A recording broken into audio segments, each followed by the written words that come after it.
हेमंत सोरेन तमाम आरोपों से बरी होकर जेल से बाहर आ गए और फिर से झारखंड के मुख्यमंत्री भी बन गए।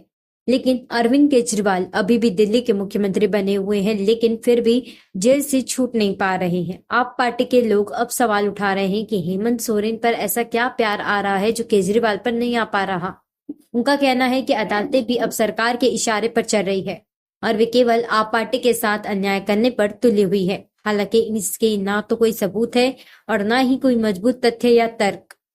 आखिर हेमंत सोरेन और अरविंद केजरीवाल के मामलों में काफी फर्क है। केजरीवाल का मामला शराब ठेकों में भ्रष्टाचार से जुड़ा हुआ है, जबकि हेमंत का मामला कुछ खदानों के पट्टे को लेकर था। दोनों में काफी अंतर है। हाँ, ये सही है कि हेमंत के मामले में तमाम शिकायतें और मामले झूठे साबित हो गए और उन्हें बरी करना पड़ा, लेकिन केजरीवाल के मामले में अब तक कोई पुख्ता सबूत भले ही सामने नहीं आए हो, पर उनके निर्दोष होने के भी कोई सबूत अब तक सामने नहीं लाए गए हैं।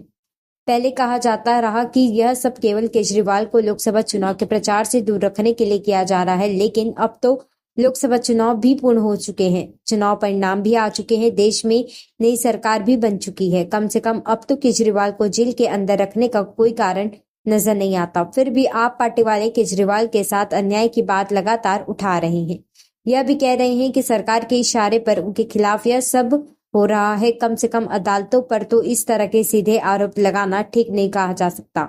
अगर आप पार्टी को सरकार की नीयत पर कोई शक है या उसकी मंशा में कोई खोट नजर आती है तो वो पुख्ता सबूतों के साथ सामने क्यों नहीं आती। केवल टीवी पर बहसों में आरोप प्रत्यारोप करने से तो कुछ नहीं होने वाला। आखिर इस देश के न्यायपालिका को कम से कम किसी के दबाव में नहीं है और यह बात हर कोई मानता भी है। अगर आप निर्दोष हैं तो कोई सरकार, कोई अदालत भला आपका क्या बिगाड़ सकती है।